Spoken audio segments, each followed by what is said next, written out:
Hi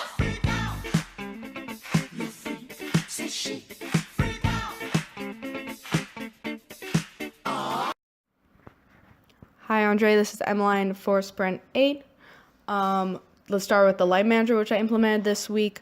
So my original design for the Light Manager was that it would have all the lights I needed, and then it would hold a list of light commands which the user could create to have the Light Manager pass data to the shaders. However, I realized this was kind of redundant because the Light Manager, the more I created, I realized it's just a glorified data management system for all of the light data that before was stored inside of each of individual shader. So now the user can use these callbacks to get the light data for each of the individual lights, whatever the user wants to access these lights, instead of having to pass a command, which then just uses these gears to pass it right back to the shader.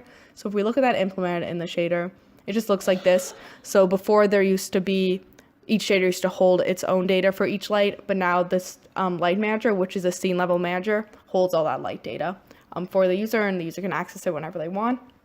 And we see this in use in my demo files, in the scenes, in this scene.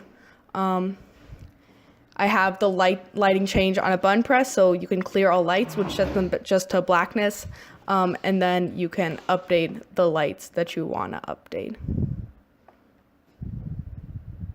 Yeah, and then I'm going to go ahead and run this so you can see that.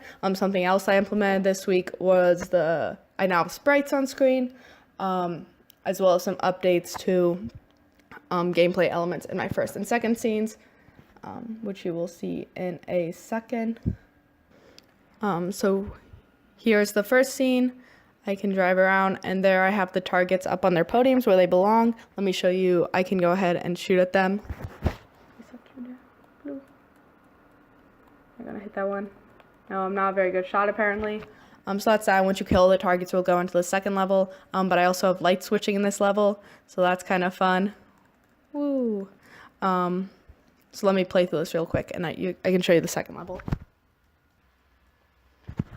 So once this level is full, so once that first level is fully done, I'll have the targets for the HUD. I'll have the targets displayed, how many targets you have left, as well as a prompt to kill all the targets. So this is my second level. I have all the tanks tracking the player and moving their little turrets to shoot at this little guy.